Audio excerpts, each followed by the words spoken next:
পর স্ত্রীকে পরিত্যাগ করা উচিত। পরের দ্রব্যকে পরিত্যাগ করা উচিত। পরনিন্দা করা ও অন্য পরিহাস করাও উচিত নয়। গুরুজনের সামনে চপলতা দেখানো উচিত নয়। স্ত্রী জাতি আকর্ষণীয় ঠিকই, কিন্তু মানুষ সমাজবদ্ধ জীব। পর স্ত্রীর প্রতি আকর্ষণ থাকা উচিত নয়। তার ফলে সমাজে বিশৃঙ্খলার সৃষ্টি হয়, নিজের চরিত্র কালিমালিপ্ত হয়।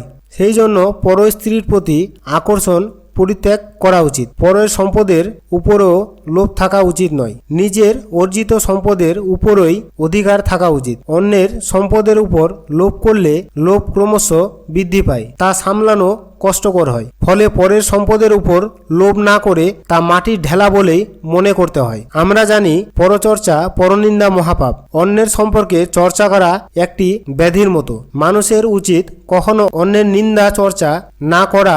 এর ফলে মানুষের মনের নিস্তার প্রকাশ পায়। অকারণ মানুষ শত্রুতে পরিণত হয়। ফলে পরচর্চা পরনিন্দা খুব ভালো জিনিস নয়। মানুষকে উপহাস করাও একটি চারিত্রিক দোষ। এর ফলে মানুষকে শুধু দুঃখ দেওয়া হয় না, এর ফলে বিবাদও ঘটতে পারে।